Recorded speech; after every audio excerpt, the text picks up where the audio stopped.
U.S. Secretary of State Rex Tillerson arrived in China for talks that will include the crisis over North Korea's nuclear, missile programs and trade.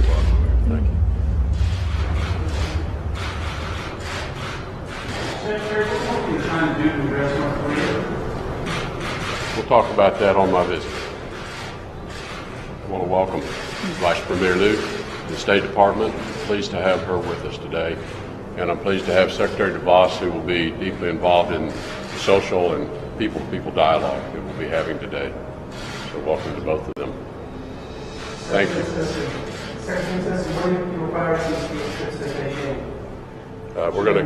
We have preparation for President Trump's important visit, so we want to talk about the agenda for that visit, and then we'll continue our discussions on a number of other issues that are important, but certainly North Korea will be on the table for discussion. Thank you. Tillerson's visit comes at a time of high tension between the United States and North Korea, China's neighbor and ally, which is working to develop nuclear-tipped missiles capable of reaching the U.S. mainland. Late last month, North Korea fired a Hwasong-12 over Japan, which traveled 2,700 kilometers and reached a maximum altitude of about 550 kilometers. China today announced that it will close all North Korea business in the country within 120 days. China announced it will ban all joint ventures with North Korean entities and close existing ones within 120 days. The country's Ministry of Commerce explained that the measure is in line with UNSC Resolution 2375, which imposed sanctions on Pyongyang over its most recent and most powerful nuclear test. The resolution requires UN member states to prohibit their nationals from entering into new businesses with companies and individuals from Pyongyang.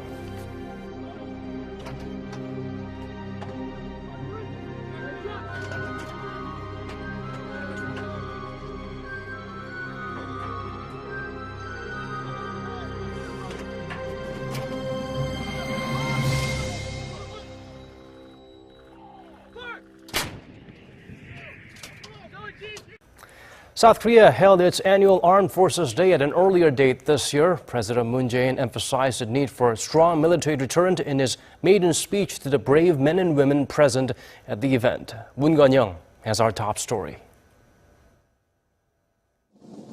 A powerful military deterrent is the only way to bring peace and prosperity on the Korean peninsula. That's a message delivered by South Korean President Moon Jae-in as he marked his first Armed Forces Day as the nation's commander-in-chief and the country's 69th. South Korea's military strength was once again on display as the country celebrated its 69th Armed Forces Day. It commemorates the day when South Korea and UN forces reclaimed the 38th parallel, the line that divided the two Koreas before the Korean War. This year, the ceremony took place a little earlier than usual, as the October 1st date of the anniversary falls during the Chuseok national holiday. 3,500 people attended the ceremony, staged at the Navy's 2nd Fleet in Pyeongtaek, the first time it's been held at a naval base. It's also near the location of several deadly clashes with the North over the years, a reminder that the Koreas technically remain at war. The ceremony is seen as a chance to show off South Korea's military hardware to the world, and especially to North Korea.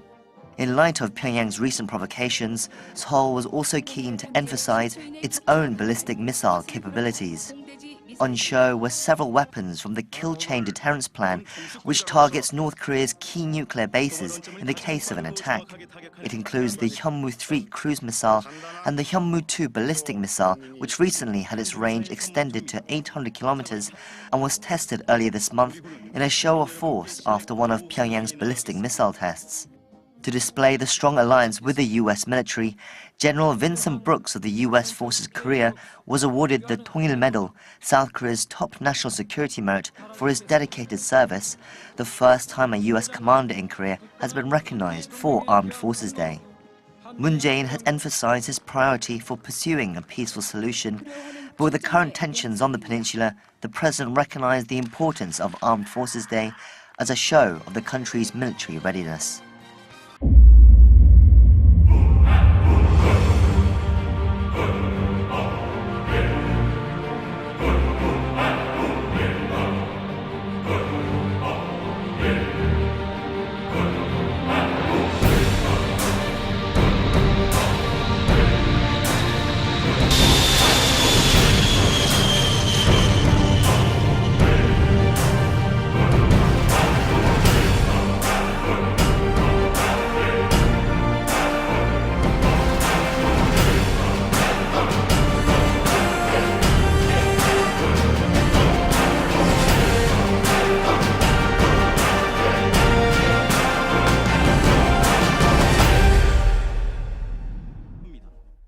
평화를 수호하기 위한 우리 정부의 의지는 강력한 국방력을 기반으로 합니다.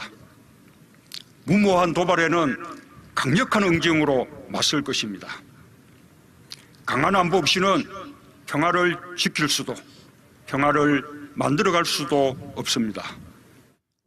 Speaking before some 3,700 military officials and men and women in service at the Navy's Second Fleet in Pyeongtaek, South Korea's new commander-in-chief called for utmost efforts to beef up the nation's own defense capabilities.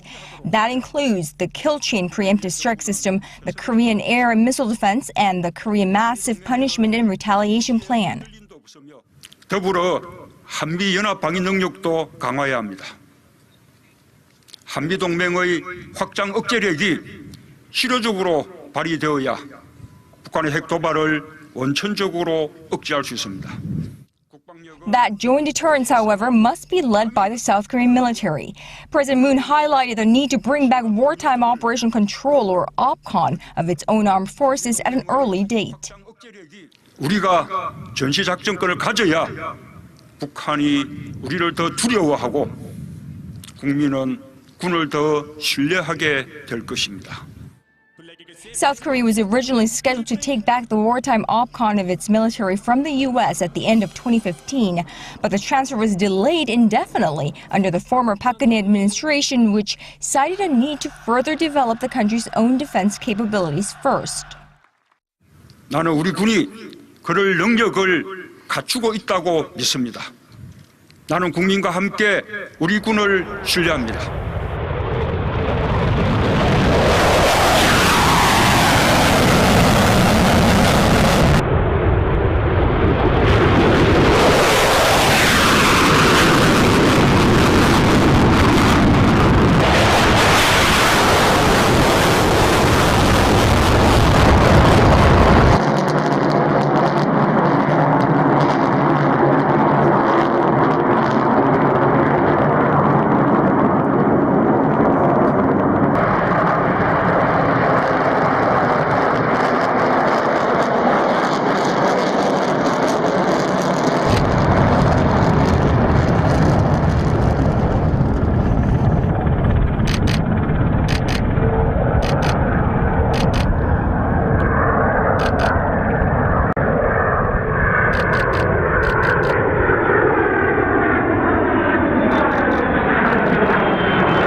This is the first time for the official Armed Forces Day ceremony to take place at a naval base and not the usual Kaedongdae military complex.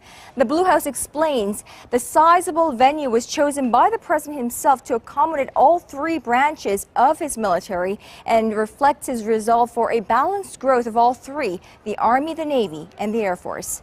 문건영, 아리랑 뉴스, The Blue House.